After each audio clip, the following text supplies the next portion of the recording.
It is exactly 1 minute past the hour, and this is Political Club here on EVC TV with me, Albert Kibet Bitok. Remember to find us on Facebook at EVC TV News, at Albert Kibet Bitok.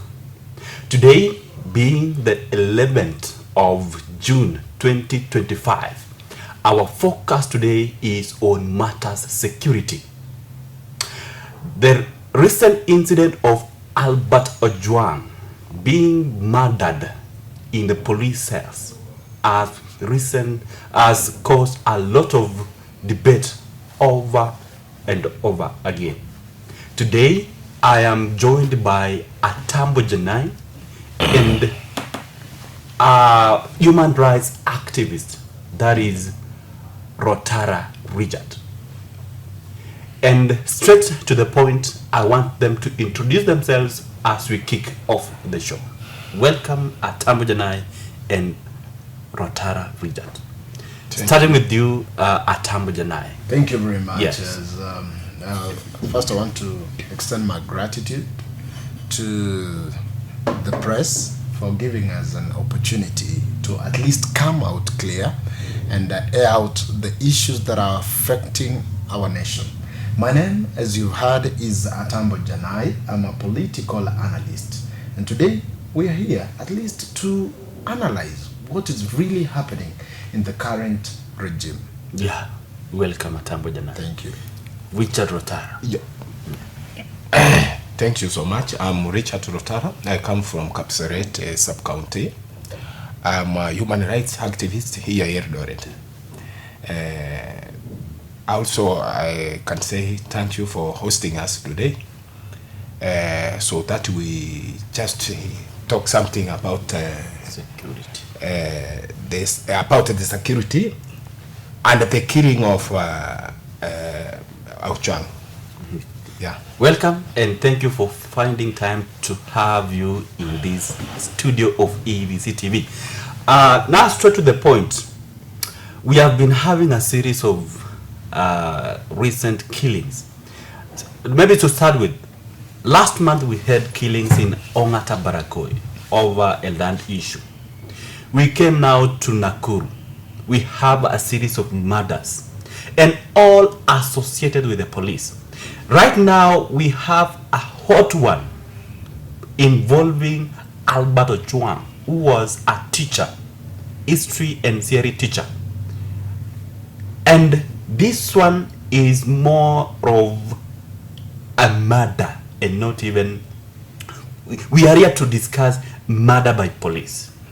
And our viewer, I think this one is also touching you because it has never been the same all along. Now, starting with our political analyst, that is Atambo Janai, we have witnessed this. The whole country has witnessed this. Even the president himself, the DG, we have the deputy DG who is involved in the case that Albert Ojwang is alleged to have defamed him and is directly involved in the case. He hasn't even stepped aside to allow for investigation. And this one has raised concerns among netizens. What do you have to say, Atambo Janai, in regards to the same? And also to link up with the Nakuru murder, where police is alleged to have shot a man to death because of failing to bribe him. A very disappointing situation, a very bad, or we are not proud to be Kenyans as at now. Atambo Janai. It is very absurd when we are seated here today as residents of this country to talk about a body that is supposed to protect its people, but now the story is about the same police who are supposed to protect us are linked or alleged to be committing murder. extrajudicial killings. And I want to just flash back to what during the swearing in of this current government, they gave a promise to Kenyans that their government will not experience anything like extrajudicial killings. But trust me, I think this is one of the government where those killings are becoming rampant, where people are living with fear, where freedom of expression is being oppressed and suppressed. But that is not what any Kenyan would want. One senator yesterday said that when they came for a Jew, I did not say anything because I'm not a Jew. A Jew. When they came for a businessman, I didn't say anything because I'm not a businessman. When they came for maybe a student, I didn't say anything because I'm not a student. Next, they came for me, but there was no one who could now speak for me, because the people who are supposed to speak for you are no longer there. If you silence these GenZs who are at least trying to articulate and be the voice of the nation, then nobody will stand and speak anything for these people. When a member of parliament was shot dead the other day, you saw how busy and serious the police were. The IPOAP were very serious to investigate the matter. The DCI were very serious to investigate the matter. They gave us a report within a very short span of time. But with this murder, let's take an example that you've just mentioned about Angata Barikoi, where people, and even including a young child, was shot dead, who was not an armed robber. Are you seeing that? So nothing has been done about it. We have had no report about it. So we are in a regime where people want to cover things that are touching on the lives of common mwananchi, but they want to uncover and protect the system and the people who are associated with the system. That is not the Kenya anybody wanted. That is not the Kenya that anybody can dream about or of. So I want to condemn with this act of extrajudicial killings. I want to condemn and call upon the police, especially the Inspector General of the Police, the IG. Kindly, you are mandated. You have a regime, you have a reputation. What reputation are you going to leave behind after you leave this office? That should be the question you ask yourself. Where is integrity? IPOA, where is your integrity? You've been telling us, give us time, we are doing this. I saw the chairman, director of IPOA speak the other day, and I felt that he was around me. I would have told him, don't even waste your time to speak on the mic, because he's also working with the system. They claim to be an independent body, but we have not seen any police. When the BBC documentary came out about the Gen Z killings, you saw the same people who are supposed to use that as evidence and even work with the BBC at least to prosecute the police were the ones who are saying that documentary should not be broadcasted. Are you seeing that? So I think we are in a system of government where it is a man-eat-man society. For those people who have read zinaitwa tamthilia, riwaya, vitabu kama hizo, unapata kwamba fasihi ni kioo cha jamii. There's things that are there reflecting what is happening right now. But I'm telling you, if we are silenced, then who will speak on our behalf? If we are silenced right now, what about the future? People will be killed where you are supposed to be protected, like in a cell. You know, when I grew up, we were told that ukikuwa na pesa mingi sana, na unaona hii pesa ukitembea na utapigwa ngeta, unaenda unaambia polisi wacha nilale kwa cell, kesho ama wakusindikiza hadi kwa nyumba. But now they can end up now being robbing you.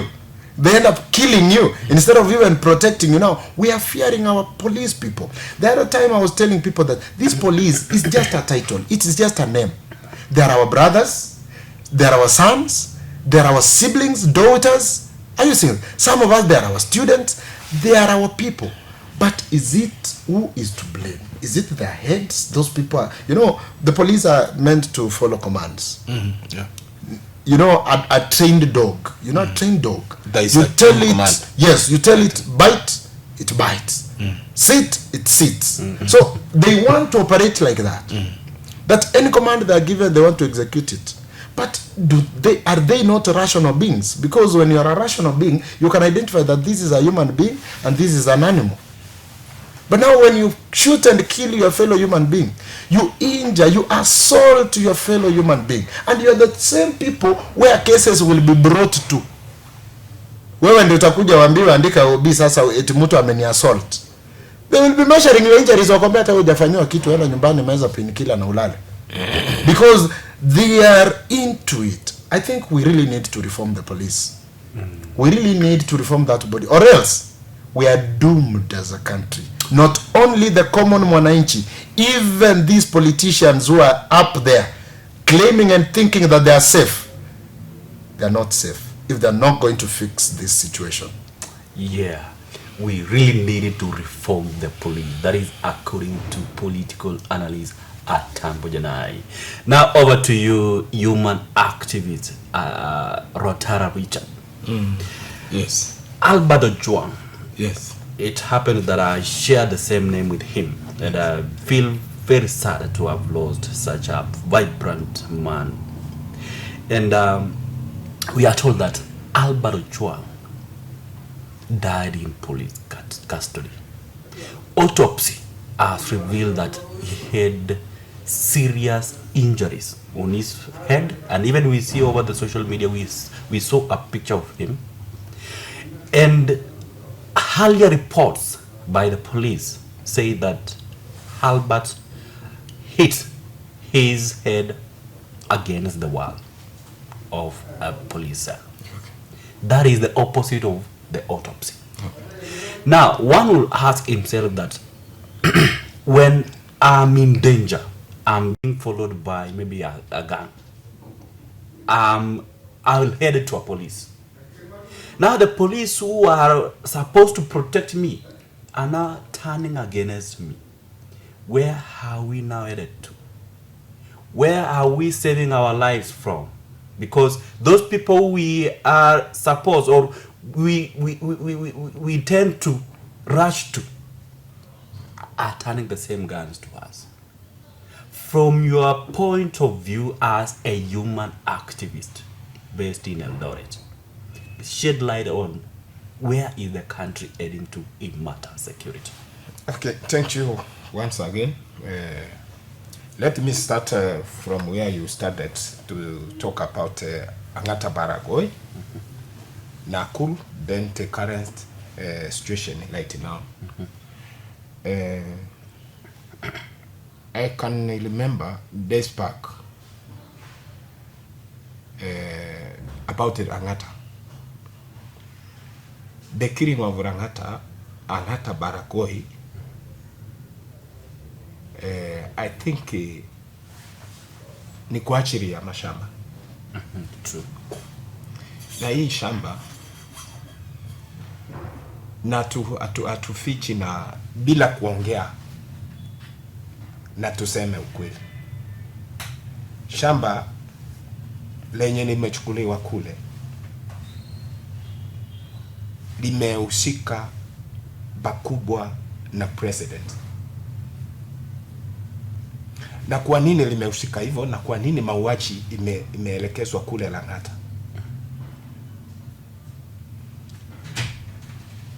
In Kisii, I think the old regime, this airport were proposed to be Nyangozu. I think it might be airport or airstrip, something like that. Now, we have come to Ruto regime right now. He has diverted the airport to Grigoris. From Kisii. From Kisii to Grigoris. Whereby the current situation occurred now of killing people. Do you mean where the airstrip was supposed to be built is where now people are being displaced to allow room for the airstrip? Yes. And it is going to be the personal airport. And it is belong to our president, Ruto. That is it. Okay. Wacha waue. Si Ruto ni Mkale. Na wale wanauliwa ni kina nani? Si ni Wakale. Shamba ni ya nani? Hapana. Albert Ojwang is a Luo. I'm talking about Angata Baragoi. They are the Kipsigs. Yes. Or Kalenjin. They are Kalenjin. Ruto is a Kalenjin. True. The land belongs to Kalenjin. True. Okay? All the arms of the government is a Kalenjin, isn't it? That's like their honor. Okay, wacha wawana. Lakini ukaa ukichua binadamu ni binadamu. Na mtu mwenye huwa anafanya hiki hawezi akakaa. Watu wanauliwa kinyama kule Parakoi kwa ajili ya shamba yake. Unajua, from my home it is a walking distance to Angata Parakoi. Hata mimi naijua. Nikiwa kijana, najua vile walipata hiyo rasama. So, hii mauaji, mimi nasema hivi, polisi wameosa, government yenyewe imeosa, politicians wote wameosa, polisi wameacha kuprotect Kenyan citizen, wana protect minyama. Right now, tumekuwa kama sisi ndio misitu minyama ambayo inakaa ndani. You see now, because instead, once something may happen, nitoroke polisi ndiye anakula wewe. You see now? Okay, nitoke Parakoi, nikuje Nakuru. Ule jamaa ambaye alipewa risasi ni kwa hati ya pesa kuonga shilingi 100. Polisi akasikia vibaya, ndio kaleta mafutano kidogo. Risasi ndio hiyo ikaua ule jamaa. Ni nini inaendelea katika serikali ya Ruto? Instead ichunge mwananchi. Ndio sababu nimekuambia inachunga minyama kuliko mwananchi ambaye amewekewa. Nakumbuka kwamba hii bunduki askari yako nayo haikutengenezewa minyama. Ilitengenezewa sisi. Na imekujia sasa sisi. Lakini sasa hiyo bunduki imeenda kuchunga minyama. So, tuenda kwa Albert Ojwang. Tuko na katiba mzuri, inasema vizuri. Ama kulingana na, okay, wacha niwaonyeze. Albert Ojwang, nikisoma, hii ni kitabu chetu cha Human Rights. Nasa soma, according to our article 9. Nobody has the right to put us in prison without a good reason. Huyu jamaa alichukuliwa kule na akakuwa transferred according to Police Act. It is illegal. Once you have arrested somebody, unafaa umustaki kulingana na hii eneo lake. Not to transfer to another police station. Not another police station. So many counties. Kulingana na hii kitabu chetu cha sheria ya Human Rights, it is against. Haya, nienda kuna mahali kwingine huwa tunasema hivi. Nobody should try to harm our good name. Nobody has the right to come into our home, open our letters or platters as our family without a good reason. Ama askari walienda kwa kina huyu jamaa. Hawakukuwa na documents yenye inaonyesha kwamba wanamtaka sababu ya hii. Because baba yake hakukuwa na maelezo sahihi. Alikuwa anauliza amefanya nini? Hawakumpea. Lakini kama watu wetu wangekuwa wamejua human rights, hawangekubali huyu kijana achukuliwe bila sababu kulingana na sheria zetu za human rights. Lakini sababu baba yake hakujua, lazima ukujitambuliza, na unajua alijitambuliza kwa tag, sio ID. Sio ID vile nasatoa kama hii ID yangu. Unajua Boris wako supposed to display wakiwa na ID. Anasema mimi ni fulani. Mwingine atoe barua ya kusema tumetumwa hapa tukamate huyu kijana. Hawakuwa naye. Hapa ni kinyume na sheria. Ni kinyume na human rights. Wakamuleta, angefungwa karibu na polisi ambayo iko the nearest, because inasemekana kwamba huyu kijana aretweet kulingana na mambo ya corruption ya huyu askari. Hiyo si hoja ya kuwa akuwe detained mpaka akuwe tortured until kifo chake. Sisi tunashutumu mauaji kama hayo. Ndio sababu tunasema polisi ndio wanafaa watuchunge. Wamekataa kuchunga sisi. Wacha sisi tujichunge sisi wenyewe. Kama sahihi, naambia Wakenya wote, all human rights wherever they are, hebu tukuja pamoja tuanze kujichunga, because we have no any protection from the police. Tujue vile tutajichunga. Yes, tujue vile tutajichunga kama wananchi wa Kenya. Na hayo ni maneno yake Richard Rotara ambaye ni activist kutoka kule Eldoret. And just before we head for our commercial break, we have questions lingering in our minds that how defamatory was Ojwang's tweet, and where is the tweet? Yeah. Before you intercept. Okay. And why was Ojwang transported from Homa Bay To Nairobi? And why did this journey took almost 30 hours? A journey of almost 6 hours took 30 hours. That means there is somewhere these people headed first before reaching Nairobi. Let me respond to that. Yes. Okay. It is a boiling system. It has been cooked. It is now boiling. When the police decide to lie to 50 million Kenyans, they think that Kenyans are very stupid.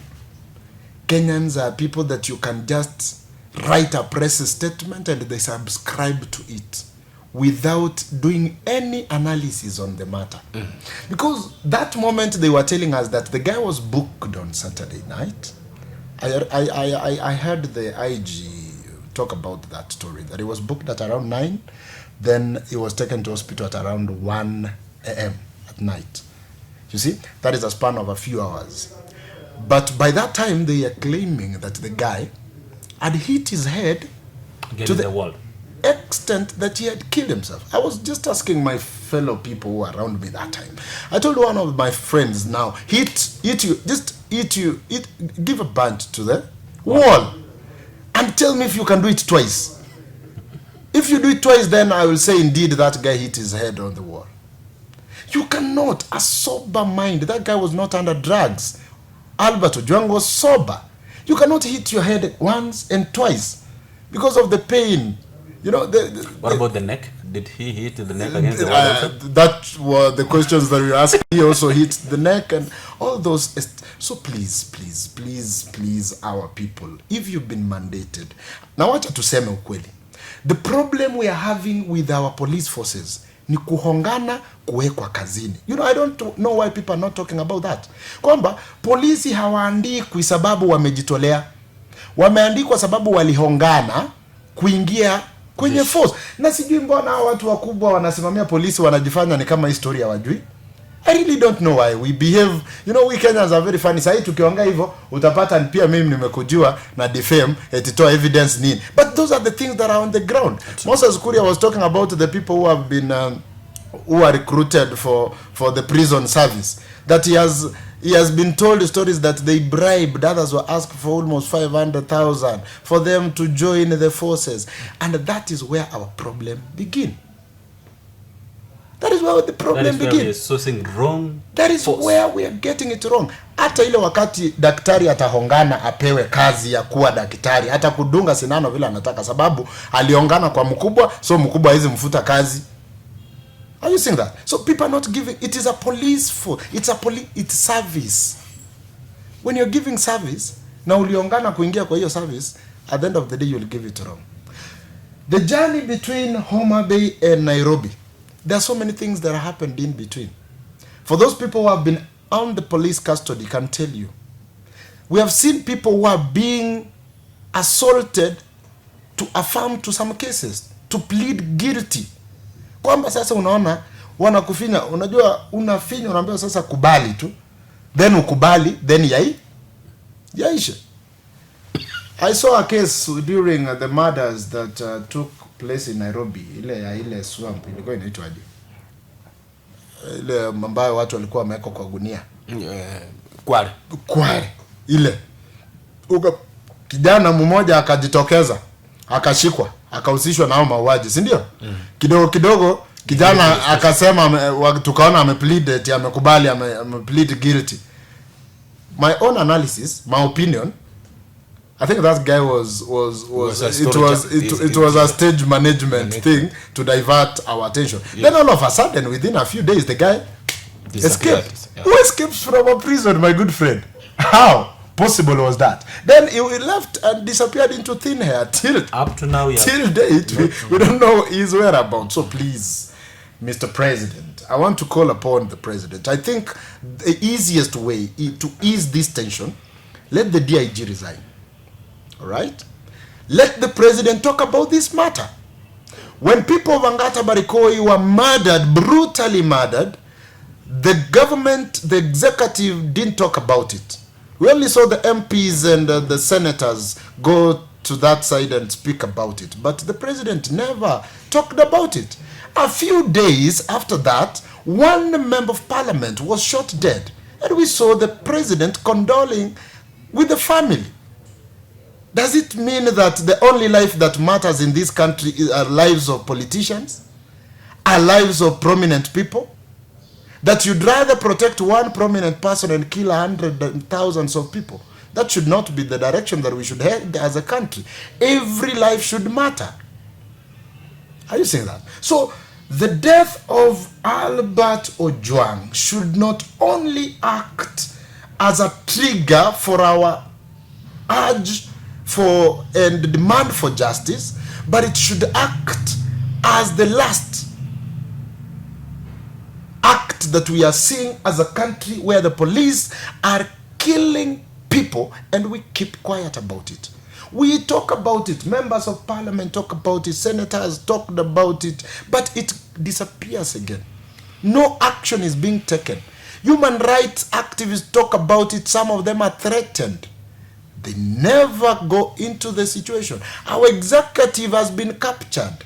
We are afraid that these days, where are you getting justice from? You are booked by the police, they assault you, they beat you. You are taken to court, the judge is bribed. The case is again against you. Most people are innocent who are being held in prison.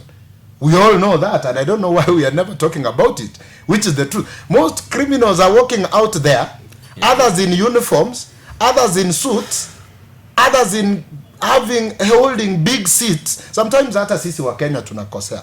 Wakati unapata kwamba mwanasiasa amehusika na mambo kama mauaji, labda mambo kama ufisadi, na bado tunaenda tunapanga line na tunampigia kura, then the same people, they go and cook the system, then we come back and complain. I think we also need to think deep about that. That's why nimesema wabunge wameosa.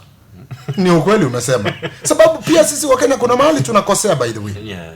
Sababu tukijieka sawa na tuamue kwamba enough is enough. We need to change. We need to change. If I've committed an offense, you summon. It doesn't even call for summoning. Just come, identify yourself. I am so and so. Tumekukujia atambo janai sababu ulichapisha mtandaoni maswala ambayo yalikuwa libelous to our DIG. Are you saying that? Then, if I resist arrest, provisions in the constitution have how you can deal with me. Sindio? Yeah. But if I accept to be arrested, you take me and present me to court. The court takes its part. Sindio? True. But sasa unapata hayo yote hayatendeki. Statement ukiandika, you're forced to write. Na wacha nikwambie, kwa wale ambao wameshikwa, mimi nataka kuambia kama mtu ameaienda, sijui kama umeshikwa rafiki yangu. Nimeshikwa. Umeshikwa? Nimeshikwa mara. Umeandika statement. Unafosiwa kulingana na vile wanataka. It is the reality on the ground. You don't know you are right. You can lie the way they want. Na ujue kwamba kwa hawa polisi kuna wale ambao wako conscious that those policemen wenye wako na utu. Kuna wale ambao wanaelewa kesi yako ikiangukia polisi ambaye amezoea hongo, alihongana now rightfully to the force. That is how I can analyze it. Logically thinking, let's deduce it. Let it be a deductive argument that those people who are at least reasonable in the force, unaweza pata waliingia kwa njia halali. Walienda kama ni kukimbia wakakimbia, kama ni recruitment ikafanywa in a very fair manner wakaingia. Sababu ukweli useme kwamba ukihongana kuingia mahali popote, you will not deliver. We can't lie about that. You will not deliver because you'll be attached to whoever uliohonga, na most probably ni mkubwa wako. So atakwambia nini? Nimechelewa kazini, so what? Nimefanya nini, so what? Nilikuhonga. Ama ukileta shida nitatoa siri.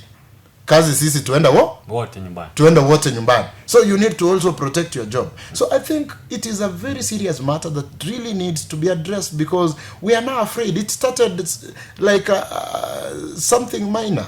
Abductions. Si ndio? Watu wakakuwa abducted kidogo wakatolewa. Baada ya sisi kupiga kelele. Sasa kidogo sasa imekuwa si abduction tena. Unakujiwa ukiwa na watu wako. Vizuri tu. Rotara tumekukujia, tuende. Unaenda after 2 hours Rotara aliruka kutoka kwa gari tukimpeleka kwa sela akakufa. Kumbe hata autopsy inatoka jamaa alikanyagwa. We shouldn't head that direction as a country. So we want to condole with the family of Albert Ojwang and call upon each and every Kenyan out there. And trust me, kama haijakufikia huwezi jua uchungu ni wapi. Tumeona wanasiasa wakipoteza watoto wao, wanalia machozi. They speak, that is when they get the energy to speak. But when other people lose their children, the last time I was here at the political clock, I told you that wale wa mama ambao walipoteza wazazi wa kina Rex, ile kilio mzazi wa Albert Ojwang, ile kilio ambayo alilia, my friend, huwezi elewa until hiyo msiba ifike kwa familia yako. Na hakuna chuma duniani, hakuna chuma duniani. Yes. Kila mtu tunaelekea hiyo njia moja tu. Leo utamaliza Albert Ojwang, kesho ni mwingine, itafikia wewe pia. And when you want to kill your people, who do you want to lead? Yeah. Utaongoza nani kama wewe unataka kumaliza watu wako? Kwa hivyo wacha rais atokee, azungumze. Na unajua lawama zote zinamwendea yeye kwa sababu gani? Is not the police. That is how some people can argue. Si ndio? Oh, si yeye ana bunduki ya kupiga watu risasi. Oh yeye, but he is mandated. He is the father of the nation. Everything starts and ends on his table. Yeye ndiye alirecruit hao watu. Si ndio? Si aliwaappoint, not recruit per se. Yeye ndiye aliwaappoint. He has the powers not only to interdict, because we heard that the IG interdicted the police. Interdiction is not a remedy, my friend. Let them be prosecuted fairly, na tuonyeshwe kwa TV vile hiyo kesi inaendelea hadi wahukumiwe. Na wacha niwaambie another call that I want to call upon our judiciary, tafadhali. Niliona wakati Maraga alikuwa pale, mlikuwa mmeleta system, sijui you want to go online, you want to make the court proceedings zikuwe faster kidogo. Yes. Kuna jamaa amekaa remand tangu last year, sijui mwezi wangapi, a friend of mine. Kesi yake haijamuliwa hadi wa leo. What if that person is innocent? Are you doing that person justice? Kwamba you have been accused, then your case takes 3 years, then unafungiwa mwaka moja. I think judiciary pia kidogo hapo muangazie hilo swala. Your learned friends, think about how to ensure that people get quick justice mbio. Kama polisi amehusika, wewe unajua mimi nimekuua wewe, gather evidence in a faster way. A few months or somebody gets justice. There's no need. Kesi yangu leo nimeenda imesikizwa, unaambiwa now next hearing hii ni mwezi wa 7, si ndio? Next hearing ni December, next hearing ni sijui December unakuja, the claimant does not appear, unaambiwa sasa mwezi wa 5. At the end of the day umekaa remand for 3 years, then kesi yako inaamuliwa, maybe you are innocent. So I think we really need to look at that. Yeah. So this case of Albert Ojwang, we will follow it. We want to see how justice is going to be served. Then from there, we can say now we are in a safe country. Kuongezea, there is something I want to ask Kenyans. Tunajiuliza maswali lakini majibu serikali tupe. Wewe kama wewe nikikuuliza, mtu ambaye ametenda kitendo na ameuliwa, wewe unaifikiria ni kitendo gani amefanya? Kulingana na wewe, mtu amefanya kitendo fulani mpaka ameuliwa in a short period, wewe umefikiria atakuwa amefanya kitu gani? Si ni kitendo baya sana? Ni kosa gani kwanza inafaa mtu auliwe? Basi hiyo ndio sasa question tunauliza. Huyu Albert alifanya kosa gani? Do you know kuchapisha si yeye alichapisha peke yake? Do you know ilikuwa kwa gazeti wakati fulani? Hiyo maneno ya corruption ya polisi ilikuwa kwa gazeti. Hata kila mtu alisoma. Yani, sasa tuulize, hatufai kuzungumzia swala la corruption as a country? Okay. Huyu amesoma gazeti according to police corruption. Na yeye amekuja kukumbusha watu kwa Twitter. Hii aliona hivi, huyu askari alikuwa na pesa fulani, senya corrupt somewhere. Mbona wale waliandika wa kwanza hawajauliwa? Hawachakamatwa? Waandishi wa habari wanatafuta the weak in the society. Yes. Kwa nini? Yaani huyo Albert alifanya maajabu kuliko wale ambao waliandika, because Albert is not a CID ambaye alienda akafanya investigation alafu wakachua hawa polisi wame corrupt pesa fulani. Na ujue kesi ya Albert is just but 1%. You see? Na sababu alikuwa anajulikana. Sorry. Yes. Alikuwa anajulikana. Ni vijana wangapi labda huku nje wenye hawajulikani ambao vitendo kama hivyo vinatendekea? Na sababu labda familia zao hazina sauti, hawana marafiki ambao wana sauti, kisa zao, visa vyao vinaisha. Hiyo ni kweli. Ni wangapi? Right now, I'm a human rights. According to our analysis ambao tumefanya kwa police cells, kwa prisons, 80% ama 90% ni wale watu ambao wamefungiwa mule ndani, hawana uwezo na hawajatenda. So Albert kama hakuletwa mpaka headquarter Kenya mzima, Central Police, hakuna mtu angejua. Uwezi ukaniambia mtu ana tweet tu auliwe. And we have a police chain command. Mnachua chain command inatoka juu ikiteremuka, na hapa this is a headquarter ya Kenya mzima. Hii chain command ilikuwa inatoka wapi? Sisi kama watu wa human rights tunauliza, mbona IG hajatuonyesha zile nyuso za wale watu ambao walikuwa naye? Wale walimkamata watu 6. Atuonyeshe, na yeye anatuambia sijui amefanyia nini hapo police. Suspend. Hiyo ni story ile ya kuambiwa umbwa ikiuma binadamu wewe umbwa itangazwe. So sajaba zile. Hiyo ni story. Huyo polisi tena utampata wameleta hapa Eldoret. Ako hapa anakaa vizuri na anaendelea na maisha. Anaendelea na maisha. So kitu chenye mimi nasema ni hiki. Albert apata haki yake. Na sisi tunataka wa display uso za wale watu ambao waliua huyo Albert. Uwezi ukapeleka mtu na waue kiunyama alafu mtu ambie amechigongeza kwa ukuta. It's very sad. That is a nonsense statement. Very sad. That is nonsense statement. And I tell you guys, na mauaji yake ameuliwa kienyeji, na akili ya kutoa hii statement hawakuenda shule, and that's why mmesema wali corrupt hiyo pesa. Because kama mtu angekuwa anajua jinsi ya kuua huyu mtu na atoe statement, at least ingetuchanganya. This is a nonsense statement. focus na uchinga ya hali ya juu haina kifuniko. This is EVC Political Clock. With me here is Albert Kibet and Atambo Janai, that is our political analyst today, and also joined by human rights activist, that is Richard Rotara. We are headed for a very quick break. We shall be back shortly.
Yeah, welcome back.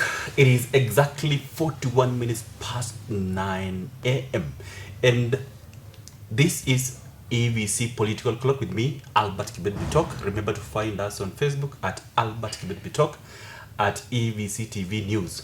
I am joined by Atambo Janai, who is our political analyst and also human rights activist, that is Richard Rotara, painting you a picture of matters security in Kenya. Right, let's now turn our backs to the GenZs, because the GenZs have changed this country to the positive. Now, the 25th of June 20... Benson nina Danso anaita nana tunalia tena tutakati ndio Danso. Sawa, anza tu. Yeah, it is. Yes, welcome back. This is EVC TV. This is Political Clock with me, Albert Kibet Bitok. Remember to find us on Facebook at Albert Kibet Bitok, at EVC TV News. Today, as you see, or as you watch, I'm joined by Atambo Janai, who is our political analyst today, and alongside Richard Rotara, human activist based in Eldoret. And just to maybe wrap up the show, we want to wrap up with the GenZ. As you have seen, the GenZ force, it is leaderless, not aligning to any political side, but they have changed the politics of this country. They have changed many issues in this country, and they have an anniversary that we are remembering how they started last year in June, where they went for Mandamano. That is a mother of all Mandamanos in Kenya, and they rejected the finance bill. The same GenZs have said that if Albert Ojwang and the recent murder in Kenya, we have seen a lot of murders, if the government is not going to take action against the perpetrators, that is the alleged police, they are going to the streets. And this has come at a time where we are about to make to remember what they did last year when they rejected the finance bill. What are you saying? Or starting with you, Rotara Richard, do you see the GenZs being the game changer in terms of matters security and politics in Kenya? Yeah. A very big. It might be a very big game changer. Okay, wacha nianzie kusema ni congratulate GenZs kulingana na ile kazi ambao wamefanya na kazi ambao wanaenda kufanya na kazi wanafanyia katika wananchi. Right now naweza sema wale ambao tulikuwa tunarelae sahi hawako na sisi, but let us depend kwa upande ya GenZ wanafanya kazi mzuri, na mimi nasema hivi, hiyo ya 25th June is it? Na mimi naambia all human rights mahali wako, let us join GenZ hiyo makumbusho yao ya 25th, ili tuongezee hii mauaji ambayo imefanyika, tuongezee ya huyo kijana, ile ya Parakoi, ya Nakuru na wengine wa Nairobi. Nafikiria hii maandamano yenye itakuja kali zaidi. It might be 3 times ya ile ambayo ilikuwa. Kwa hivyo GenZ, pongezi na mkama a large number, alafu tuone vile itakuwa. Nyinyi serikali imewacha mbali na nyinyi. Kwa hivyo ndio naambia GenZ, mtitokeze tarehe 25. Sisi tuko na tumewapaka. Tutaenda maandamano. Ya pili, tulienda maandamano wakati ule sababu ya finance bill. Na hii finance bill yenye inakuja ndio mbaya zaidi kuliko ile. Inamaanisha wakuje mara 3 kuliko ile. Because ile ni kidogo, hii ndio imegonga mwananchi wa kawaida. Tukiungana na tufanye hiyo maandamano ikuwe mara 3 kuliko yenye ilikuwa. Yes. Yeah, thank you so much. Atambo. Yes, on that note, when we are talking about the GenZs in our country, they're indeed the game changers of the politics in our country. The GenZs have brains, and you cannot dispute that. You cannot lie to them. You know, people are used to lying to children. Najua mtoto akiwa mdogo na mdanganya, namwambia ninaenda hivi nitakuletea sweet, si ndio? Ndio abaki. Ama unamdanganya, unampea sweet, unamdanganyishia so that life can continue. Yeah. But the narrative is no longer that way. With GenZs, you need to tell them and act. What you promise is what you should give them. Yeah. Now when you promise us bread and you give us stones, or fish and you give us a snake, then I think that is not something to tolerate. 25th of June last year was a black day for all Kenyans, and more especially the GenZs. Yes. Young people lost their lives. People were shot, dead, headshots, by people whom I don't know whether they are Kenyans, by people whom I don't know whether they have siblings, whether they have parents, whether they have human blood running in their veins, but they killed people, cold blood. 25th of June this year will mark exactly 1 year. We will not let that blood that was shed just go just like that. We will go back again to commemorate and recall and call ourselves into meetings and ask ourselves, is this the country that we want our children to grow in? Is this the generation, is this the country that we are preparing for the next generations? And if it is not, then what do we have to change as people of this nation? Because we have no other country. We have no other people who will shape our future. It is only us. And the easiest and best way to do that is when we come together, reason together, and value what is to be valued. And what should we value? Number one, we must respect our constitution. Because if we respected the constitution, trust you me, we will not be having cases of extrajudicial killings. We will not be having discussions that we are having today. We will not be having corruption. We will not be having issues of land grabbing. Are you seeing that? So the constitution has to be respected. And this system capturing should stop. Let the judiciary work as the judiciary. Let the legislature work as the legislature. And let the executive work as the executive. Yeah. But now when we're having capturing system, it becomes compromising situation in a country. Yeah, true. So that is Atambu Janai shedding light on the GenZs being the game changer, and also Rotara Richard being the activist based in Eldoret. They are saying they'll join the GenZs in the mandamano or the protest against the recent judicial killings. I'm told time is not on our side. Yeah. Right now we want to have you with your parting shots before we call it a day. Starting with Rotara Richard. No. Last, a quick one before. Okay, thank you. I'm not talking anything, but let me welcome GenZ 2050. You come in a large number. Thank you. Thank you so much. Atambu Janai.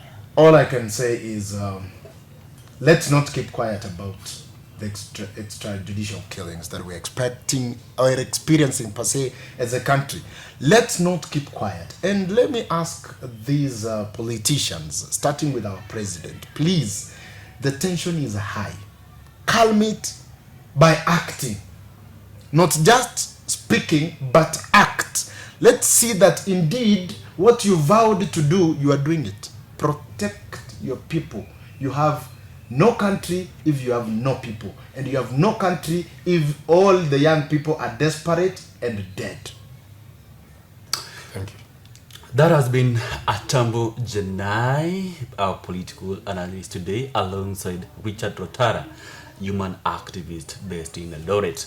This is Political Clock here on EBC TV with me, Albert Kibet.